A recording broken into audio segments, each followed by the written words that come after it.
Pour ce que l'Esprit veut nous donner, je vais vous inviter à tourner dans l'Évangile selon Matthieu, au chapitre 12. On va lire du verset 22 au verset 30. Évangile selon Matthieu, chapitre 12, verset 22 au verset 30. L'Esprit va nous donner d'explorer un constat. On va vraiment constater quelque chose et je pense que ça va résumer un peu cette année. Et l'Esprit veut nous faire cheminer dans ce constat qu'il veut nous donner, d'explorer. Mais on va le voir à travers d'une parole de notre Seigneur. Dans l'Évangile selon Matthieu, chapitre 12, si on lit à partir du verset 22 au verset 30, il est dit, « Alors, on lui amena un démoniaque, aveugle et muet, et il le guérit, de sorte que le muet parlait et voyait. Toute la foule était étonnée. Il disait, « N'est-ce point là le fils de David? » Les pharisiens, ayant entendu cela, dire, « Cet homme ne chasse les démons que par Belzébul, prince des démons. » Comme Jésus connaissait leurs pensées, il leur dit, « Tout royaume divisé contre lui-même est dévasté, et toute ville ou maison divisée contre elle-même ne peut subsister. Si Satan chasse Satan, il est divisé contre lui-même. Comment donc son royaume subsistera-t-il? Et si moi je chasse les démons par Belzébul, vos fils, par qui les chassent-ils? C'est pourquoi ils seront eux-mêmes vos juges. Mais si c'est par l'Esprit de Dieu que je chasse les démons, le royaume de Dieu est donc venu vers vous. Ou comment quelqu'un peut-il entrer dans la maison d'un homme fort et piller ses biens sans avoir auparavant lié cet homme fort? Alors seulement il pillera sa maison. Celui qui n'est pas avec moi est contre moi, et celui qui n'assemble pas avec moi disperse. On va arrêter là. Ce que l'Esprit veut nous donner d'explorer, frères et sœurs, c'est le raisonnement, c'est la réponse que le Seigneur a donnée à l'absurde raisonnement des pharisiens. Les pharisiens, on sait qu'ils avaient toutes sortes de mauvaises pensées à propos du Seigneur. Il y avait une certaine jalousie à propos du Seigneur. Comment était-il capable de faire tout ce qu'il faisait? D'où venait-il? On en a parlé dernièrement, il n'était pas sûr de son lieu de naissance et tout. Et là, on voit que après que cet homme-là a été guéri, et après que les gens ont fait le commentaire, ne serait-ce pas là le fils de David? Ne serait-ce pas le Messie? Ne serait-ce pas celui que dont les prophéties parlent? Ne serait-ce pas lui? Et nous voyons les pharisiens avancer un raisonnement pour essayer de détourner la foule de cette pensée en disant, s'il ne fait cela, ce n'est que par le diable qu'il fait ce qu'il fait, par Belzébul, le prince des démons, qu'il fait ce qu'il fait. Et là, le Seigneur de leur amener, tout royaume qui est divisé contre lui-même est dévasté. Si un royaume est divisé, il ne peut pas subsister. L'Esprit veut nous faire cheminer dans ce raisonnement, frères et sœurs, pour clore cette année. Cette situation qu'on lit là est une situation quand même assez importante parce qu'on la retrouve dans les 3 des 4 évangiles. Il y a seulement Jean qui en parle pas. Mais sinon, les 3 autres évangélistes en parlent. Donc, ça nous démontre un peu l'importance de la situation s'il y en a 3 sur 4 qui ont pris la peine de l'amener. Chacun avec des petites nuances différentes. Vous savez, s'il y a une chose qui nous a été donnée de constater cette année, c'est à quel point le COVID, à quel point cette situation qui s'est abattue sur le monde, abattue c'est une façon de parler bien sûr, qui a été amenée, je dirais plus, sur le monde, a démontré que lorsque on est divisé, un royaume qui est divisé ne peut pas subsister. Cette situation, frères et sœurs, a amené des déchirures telles qu'on n'en a jamais connues, de notre temps à nous, je dirais, de notre temps à nous. Nous voyons une opinion publique divisée plus que jamais. On a juste à écouter la télé. On a juste à voir comment les journalistes qui autrefois avaient certaines éthiques, maintenant traitent les gens de noms, de touristata, de covidio. Jamais qu'on a vu un aussi grand manque d'éthique de la part des médias officiels. Jamais qu'on a vu ça. Jamais ils ont insulté des gens, ciblé des gens par des insultes. Jamais qu'on a vu ça. Et voyez maintenant, il n'y a aucune retenue. L'opinion est très divisée. On a vu que des relations de voisinage se sont brisées. Parce que des gens, encore les instances ont promulgué la délation. Ont encouragé les gens, si vous voyez vos voisins, qu'une personne ou deux chez eux, s'ils font qu'est-ce qu'ils n'ont pas le droit de faire, dénoncez-les, appelez. Des voisinages se sont brisés. On a vu des familles qui se sont fracturées. Ou que des divergences d'opinion dans les familles ont amené que les familles se sont fracturées. Les gens, certains ne se parlent plus entre eux. Certains parents parlent plus à leurs enfants. Certains enfants parlent plus à leurs parents. Certains frères et sœurs ne se parlent plus, etc. On a vu des amitiés aussi qui se sont brisées.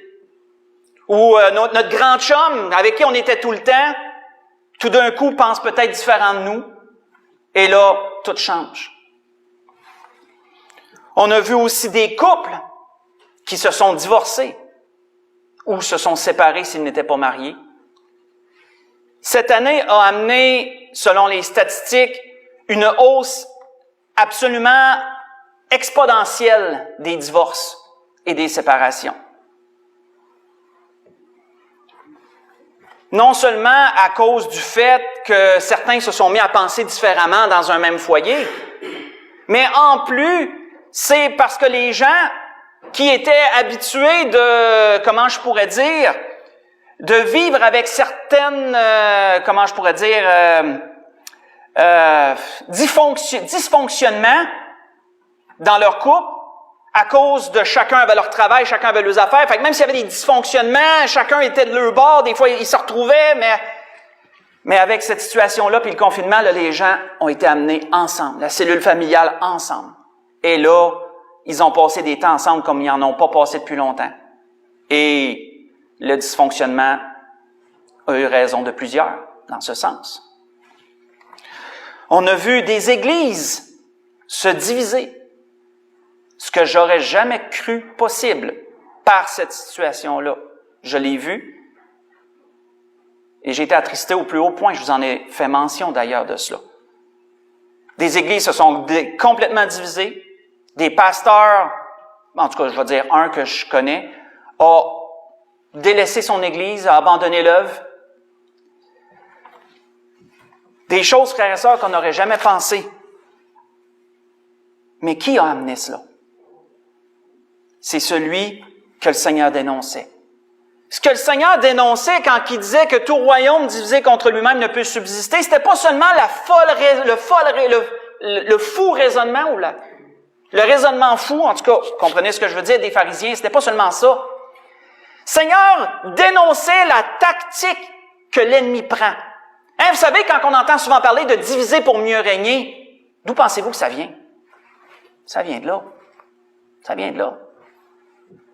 L'ennemi divise parce que si c'est divisé, ça n'a plus de force. Et si ça n'a plus de force, l'ennemi a l'avantage. Et c'est ça que le Seigneur relevait, entre autres. Et comme vous voyez, on a une société dans toutes ses strates, ses couches, si vous aimez mieux, qui est fracturée. Et l'ennemi a amené cela. Parce que l'ennemi a un agenda à travers ça. Vous êtes tout au courant de tout ça. Il en vient un peu à ce que l'apôtre Paul a dit par rapport à, je dirais qu'il y a une référence à ce que le Seigneur a dit, faites juste écouter. L'apôtre Paul dit à l'église de Galate, « Mais si vous vous mordez et vous vous dévorez les uns les autres, prenez garde que vous ne soyez détruits les uns par les autres. » Dans Galates chapitre 5, verset 15, ça revient un peu à ce que le Seigneur disait. « Tout royaume divisé contre lui-même ne peut subsister. »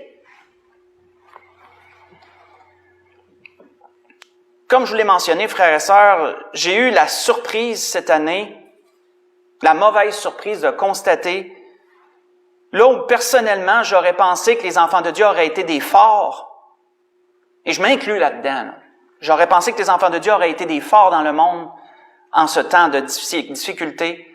J'ai constaté que bien des chrétiens, malheureusement, ont été aussi ébranlés que les païens dans ça.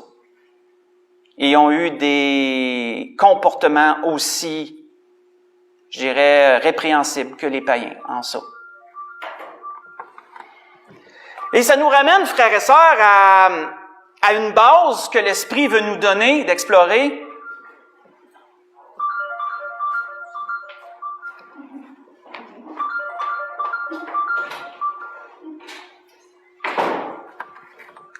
Ça nous ramène à une base que l'Esprit veut nous donner d'explorer. Pauvre sœur Doris, vous savez comment elle n'aime pas attirer l'attention en plus.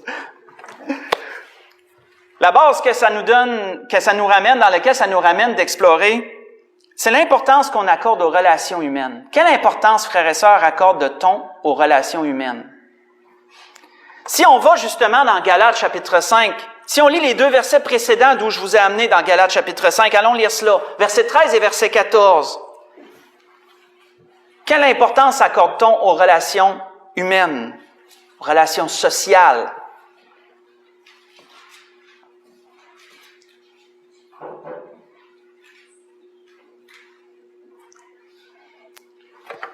On voit que l'apôtre Paul disait ceci aux Galates, disait, frères, vous avez été appelés à la liberté. Seulement ne faites pas de cette liberté un prétexte de vivre selon la chair. Mais rendez-vous par amour serviteurs les uns des autres. Car toute la loi est accomplie dans une seule parole, celle-ci. Tu aimeras ton prochain comme toi-même. Et là, il apporte la logique qu'on a lue précédemment. Vous savez, frères et sœurs, ça nous donne, cette situation-là nous donne de réaliser à quel point les relations humaines sont à la base de la société. Toute société, tout regroupement, tout couple, toute amitié, toute Église tire sa base des relations humaines, les relations que les gens ont les uns envers les autres. La société est fondée sur les relations que nous avons les uns avec les autres. C'est pourquoi que l'apôtre Paul disait cela, entre autres, aux Galates. Il rappelait aux Galates la loi qui prime. Parce que vous savez, si on devrait avoir personnellement une priorité ici-bas, ça devrait se résumer à 2. Le Seigneur les avait énumérées, ces 2 priorités. Un jour, la question lui avait été posée. Le Seigneur les avait énumérées. Quelles devraient être nos priorités sociales?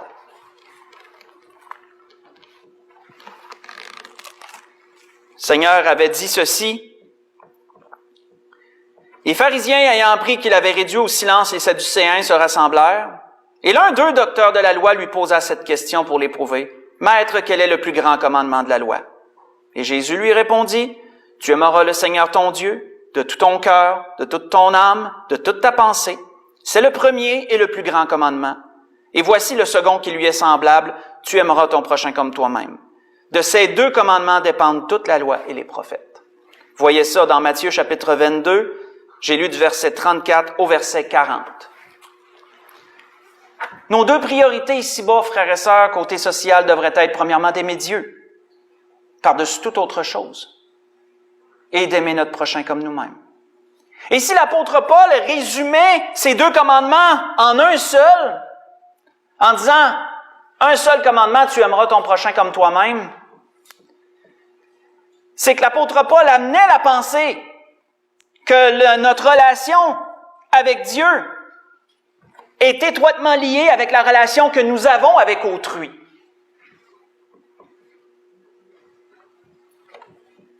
Notre prochain frère et sœur, on a souvent tendance à penser que c'est la personne qu'on connaît pas. On a souvent tendance à penser que notre prochain, c'est la personne qu'on va croiser peut-être dans la rue demain, que peut-être qu'on va croiser tantôt si on va au magasin. Mais notre prochain frère et sœur, c'est qui premièrement? C'est la personne à côté de nous. Notre prochain, c'est notre épouse, notre époux. Notre prochain, c'est nos enfants. Notre prochain, c'est notre parent. Notre prochain, c'est notre frère et notre sœur dans le Seigneur. Ce sont les premiers prochains, si je pourrais m'exprimer comme ça, avant les autres prochains. Ce qu'on a souvent tendance à oublier. Quand le Seigneur dit « Tu aimeras ton prochain comme toi-même », on a souvent tendance à penser aux gens que je rencontre. Mais que faisons-nous de ceux qui sont toujours là avec nous, jour après jour, semaine après semaine? Notre relation, frères et sœurs, avec Dieu est étroitement liée avec la relation qu'on a avec notre prochain. dans le sens que je viens de le nommer. Et c'est pas pour rien que Jean avait dit ceci: si quelqu'un dit « j'aime Dieu » et qu'il haïsse son frère, c'est un menteur. Car celui qui n'aime pas son frère qu'il voit, comment peut-il aimer Dieu qu'il ne voit pas? Et nous avons de lui ce commandement que celui qui aime Dieu aime aussi son frère. Ce que je vous ai lu, c'est dans 1 Jean chapitre 4, verset 20 et verset 21. Mes frères et sœurs, si on revient à ce que le Seigneur avait répondu aux pharisiens, on pourrait se demander où est-ce que ça commence, ça, la division? D'où est-ce que la division commence pour en venir au malheureux résultat qu'on voit? D'où est-ce que ça commence? Tournons dans Matthieu 9. Allons voir ce que le Seigneur a un jour dit, puis ça va nous donner l'origine. Où est-ce que ça commence? Dans Matthieu chapitre 9.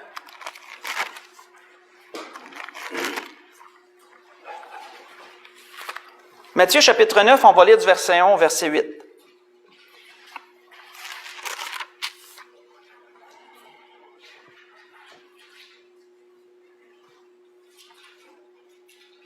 On voit qu'il est dit, Jésus étant monté dans une barque, traversa la mer et alla dans sa ville.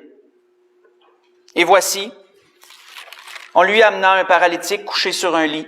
Jésus, voyant leur foi, dit au paralytique, prends courage, mon enfant, tes péchés sont pardonnés.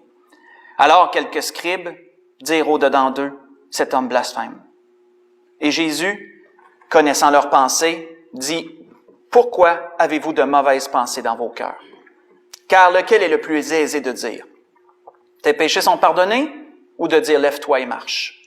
Or, afin que vous sachiez que le Fils de l'homme a sur la terre le pouvoir de pardonner les péchés, lève-toi, dit-il au paralytique, prends ton lit et va dans ta maison. Et il se leva et s'en alla dans sa maison. Et quand la foule vit cela, elle fut saisie de crainte et elle glorifia Dieu qui a donné aux hommes un tel pouvoir. Qu'est-ce que la Bible nous dit ici? La Bible nous dit que Jésus, connaissant leurs pensées, leur dit « Pourquoi avez-vous de mauvaises pensées dans vos cœurs? » Voulons-nous savoir d'où la division commence? Elle commence là. À cause des opinions qu'on a, à cause des raisonnements qu'on tire. Et c'est ainsi pour toute la société. Notez que si toutes ces strates qu'on a nommées ont subi cette division, ça part de là. Chacun a analysé la situation dans laquelle le monde est. Chacun en a tiré ses conclusions, ses opinions. Et ça l'a suscité en plusieurs des mauvaises pensées, des pensées de jugement envers autrui, etc. Et qu'est-ce qui arrive par la suite? Jésus l'avait dit, faites juste écouter, Jésus avait dit, mais tout ce qui sort de la bouche vient du cœur, et c'est ce qui souille l'homme, car c'est du cœur que viennent les mauvaises pensées, les meurtres, les adultères, les impudicités, les vols, les faux témoignages, les calomnies. Voilà les choses qui souillent l'homme, disait le Seigneur. Dans Matthieu chapitre 15, verset 18 au verset 20. Les mauvaises pensées, frères et sœurs, produisent l'amertume. L'amertume prend racine et l'amertume contamine. Elle contamine les paroles, elle contamine les gestes, elle contamine notre caractère en général, contamine tout. Et ça se met à sortir de partout de notre être. Ça se met à sortir par nos paroles, ça se met à sortir par nos gestes, ça se met à sortir dans notre caractère. Et ça cause des divisions. C'est pourquoi, frères et sœurs, que l'apôtre Paul avait dit aux Éphésiens ceci, que toute amertume, toute animosité, toute colère, toute clameur, toute calomnie et toute espèce de méchanceté disparaissent du milieu de vous. Voyez ça dans Éphésiens 4, verset 31. Et quand je le lisais, j'ai été frappé à quel point l'apôtre Paul nous donnait un enchaînement des choses, comme une chose qui amène une autre, qui amène une autre, qui amène une autre, et la source en était l'amertume. parce qu'il disait que toute amertume, qui est la première des choses, toute animosité, parce que l'amertume amène l'animosité, toute colère, l'animosité amène la colère, toute clameur, et quand c'est de la clameur, c'est quand ça se met à sortir, là. Ça se met à sortir par notre bouche. Toute clameur. Toute calomnie, avec la clameur vient après ça qu'on parle en mal des gens, vient la calomnie. Et ensuite, toute espèce de méchanceté, tout ce qui peut découler par la suite, disait Paul. Comme vous voyez, c'est un enchaînement de choses qui a pour base l'amertume lorsqu'elle prend racine. Et frères et sœurs, ne nous leurrons pas. Cette situation qui est survenue n'a pas causé en elle-même toutes les divisions qu'on voit. Elle n'a seulement qu'empiré pour certains ce qui était déjà en place. Elle n'en a seulement que rajouté sur certaines choses que le monde avait appris à vivre avec. Comme je vous le disais, dans des couples qui ont éclaté, parfois il y avait un dysfonctionnement dans le couple et les gens vivaient et avaient appris à vivre avec le dysfonctionnement. Et qu'est-ce que cette situation-là a amené? C'est pas elle qui a causé ça en elle-même. Elle a juste rajouté encore par-dessus ce qui était déjà et ça l'a éclaté. Et c'est ainsi pour des amitiés. C'est ainsi aussi pour les églises, etc., etc. Et vous savez, ce que le Seigneur veut, on sait que le Seigneur s'en vient.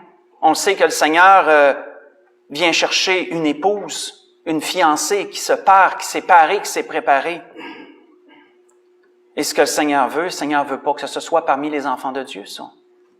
Le Seigneur veut que les églises rayonnent, que ces églises rayonnent. Le Seigneur veut que nos couples chrétiens rayonnent. Mais nous devons prendre en considération ce que l'Esprit nous dit ce soir, frères et sœurs. Si les amitiés sont divisées, elles ne pourront subsister. Si les couples chrétiens sont divisés, ils ne pourront subsister. Si les églises sont divisées, elles ne pourront subsister. Parce que l'ennemi agit comme ça. Ce qu'on vit, frères et sœurs, ce que le monde vit, a mis ça en évidence.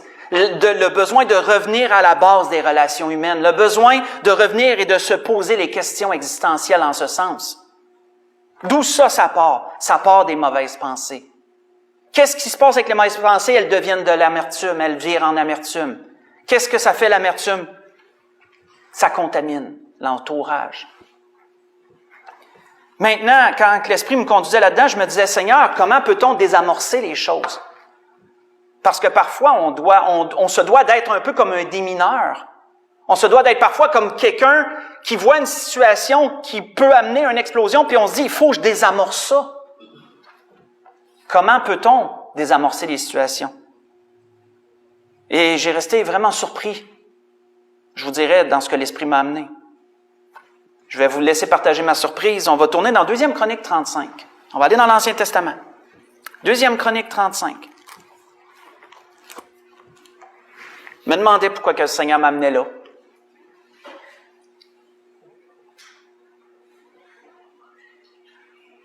Mais le Seigneur nous amène là pour une phrase, pour une parole. Et elle a tout un raisonnement qui l'entoure. Dans 2 Chronique 35, et l'Esprit m'a amené là, mais quand je me suis mis à élargir, j'ai vu que c'était à plusieurs endroits ce qu'on va voir. Dans 2 Chronique 35, on se retrouve dans la situation au temps du roi Josias, un roi qui a été fidèle à Dieu durant sa vie, que la Bible nous dit, un roi qui a rétabli le culte de Dieu, un roi qui a reconstruit ce qui avait été laissé à l'abandon concernant Dieu. Il a restauré les choses, il a rétabli les choses. Mais qu'est-il arrivé un jour? À partir du verset 20, il nous est dit dans 2 Chronique 35, à partir du verset 20, il nous est dit après tout cela, après que Josias eut réparé la maison de l'Éternel, Nécho, roi d'Égypte, monta pour combattre à Carchemish sur l'Euphrate.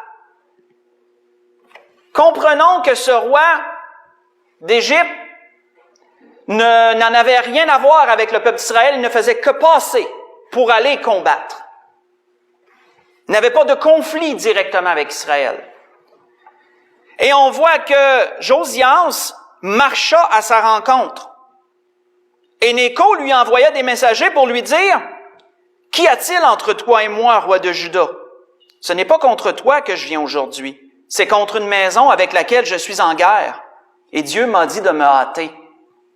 Ne t'oppose pas à Dieu qui est avec moi, de peur qu'il ne te détruise. » Mais Josias ne se détourna point de lui. Il se déguisa pour l'attaquer sans écouter les paroles de Nécho qui venaient de la bouche de Dieu. Il s'avança pour combattre dans les vallées de Megiddo. Les archers tirèrent sur le roi Josias. Et le roi dit à ses serviteurs, « Emportez-moi car je suis gravement blessé. » Ses serviteurs l'emportèrent du char, le mirent dans un second char qui était à lui, et ils l'amenèrent à Jérusalem et il mourut et fut enterré dans le sépulcre de ses pères. Et tout Juda et Jérusalem pleurèrent à Josias. On va arrêter là. Frères et sœurs, ce que l'Esprit m'a donné, c'est cette parole que ce roi a dit à Josias, « Qu'y a-t-il entre toi et moi? » Moi, j'ai resté surpris quand le Seigneur m'a fait lire ça. Qu'est-ce que ce roi demandait à Josias, en fin de compte? Il lui disait simplement, « Dis-moi ce que tu as sur le cœur. Dis-moi ce que tu as contre moi pour agir comme tu agis là. Qu'y a-t-il entre moi et toi? » J'ai resté surpris. J'ai dit, « Seigneur, c'est comme ça qu'on désamorce des situations? » Oui. Dans un temps propice, on demande à quelqu'un, « Qu'y a-t-il entre toi et moi? » Si on sent qu'il y a quelque chose avec notre prochain, dans un temps propice, on s'assit et on lui demande, « Qu'y a-t-il entre toi et moi? Peux-tu me dire ce qui ne va pas, ce qui peut causer ça? » Et frères et sœurs, quand j'ai grandissé cette parole, je me suis surpris qu'elle se retrouve dans beaucoup de conflits, cette parole-là. On peut lire à beaucoup d'endroits dans la Bible où quelqu'un a dit à un autre, « Qu'y a-t-il entre toi et moi? » Ça revient à bien des endroits et c'est généralement situation de conflit que c'est dit ça. Qu'est-ce que ça fait, Seigneur? Qu'est-ce que ça fait, frères et sœurs, cette question? Ça permet une ouverture. Cette question est une invitation à éclaircir, à mettre en lumière, à extérioriser la pensée du cœur. Parce que souvenons-nous, qu'est-ce qui cause des divisions? C'est premièrement la pensée du cœur. Si on extériorise la pensée du cœur, si on permet qu'elle soit extériorisée, et que la personne prend notre invitation et qu'elle extériorise la pensée de son cœur, on en arrache l'amertume. Parce que l'amertume ne peut que croître lorsqu'une personne garde ce qu'elle a sur le cœur et qu'elle le ressasse. Mais si elle est capable de l'extérioriser, elle en arrache l'amertume. Et si l'amertume est arrachée, les conflits peuvent être désamorcés. Et parfois, ils nous semblent gros, mais en fin de compte, ça peut se révéler être juste une petite affaire qui amplifiait les choses de façon exponentielle. Et ça nous ramène, frères et sœurs, à la base. Tout royaume divisé contre lui-même ne peut subsister. Mes frères et sœurs, les choses ne sont pas obligées d'être ainsi. Nous sommes, frères et sœurs, dans des temps courts. Il est écrit dans la parole que dans les temps où on est rendu, que c'est le temps de se réveiller du sommeil. On voit que l'apôtre Paul disait cela. Dans les temps où on est rendu, frères et sœurs, on sait que le Seigneur n'aime pas les divisions. Et on sait que notre prochain, ça commence où? Ça commence dans notre maison, notre prochain. Alors, frères et sœurs, prenons conscience de ce que l'Esprit nous dit ce soir, et c'est comme ça qu'il finit l'année. Si nous avons vécu des divisions avec nos amis, si nous avons vécu des divisions dans notre couple, si nous vivons des divisions avec nos frères et nos sœurs, ou quelqu'un d'autre, faisons ce travail, désamorçons la situation. Demandons à la personne, qu'y a-t-il entre toi et moi? Invitons-la à parler. Et qui sait ce qui pourra en sortir? Mais avant de conclure, par exemple, il y a une chose qu'on doit prendre garde si on veut faire ça. Dans Matthieu 4, faites juste écouter. Vous n'avez pas besoin d'y tourner, c'est pas très long. Dans Marc, chapitre 4, si vous voulez suivre, je vous ai quasiment dit c'était où, donc on peut y aller. Dans Marc, chapitre 4, versets 24 et verset 25, qu'est-ce que le Seigneur avertissait dans ces choses? Et ça s'applique si nous désirons être des démineurs, si nous désirons être de ces gens qui désamorcent des situations.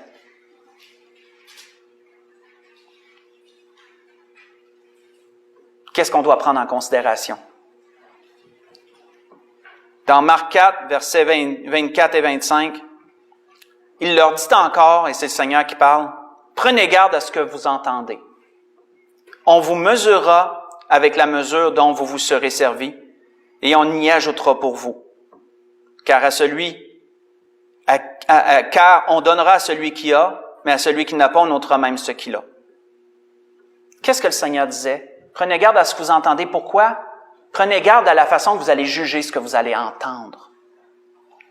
Si, frères et sœurs, nous nous sentons interpellés par ce que l'Esprit nous dit, et que nous désirons faire cette invitation à une personne, soyons prêts à écouter ce qu'elle va nous dire. Parce que ça sera peut-être pas doux ce qu'elle va nous dire. On ne sait pas. Ça va peut-être être dur ce qu'elle va nous dire. C'est pour ça que le Seigneur disait, prends garde à ce que tu entends. Sois pas trop prompt à juger ce que tu entends. Parce que je vais te mesurer, dit le Seigneur, à la mesure que tu vas te servir dans ces choses-là. C'était dans ce raisonnement, frères et sœurs, c'était dans ce contexte, cette situation-là, je ne sais pas trop comment l'appeler. C'était dans cela que l'Esprit voulait nous diriger cet après-midi, qu'il voulait clore un peu l'année. Pour conclure, dans 1 Corinthiens 1, pour conclure, 1 Corinthiens chapitre 1.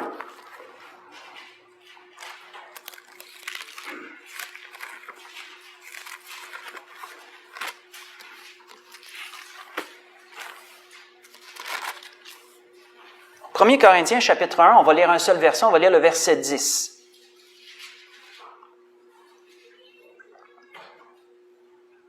L'apôtre Paul disait à cette église, aux Corinthiens, il dit, « Je vous exhorte, frères, par le nom de notre Seigneur Jésus-Christ, à tenir un même langage, à ne point avoir de division parmi vous, mais à être parfaitement unis dans un même esprit et dans un même sentiment. » C'est la grâce que je nous souhaite à tous, frères et sœurs. Que nous puissions être unis dans nos amitiés, que nous puissions être unis dans nos amours, que nous puissions être unis en tant qu'Église, que nous puissions être unis dans notre famille avec nos frères et nos sœurs de chair, et nos parents, et inversement, parents et enfants. Car souvenons-nous ce que le Seigneur a dit. Tout royaume divisé contre lui-même ne peut subsister. Et le Seigneur revient bientôt nous chercher. C'était ce que l'Esprit voulait nous donner en cet après-midi.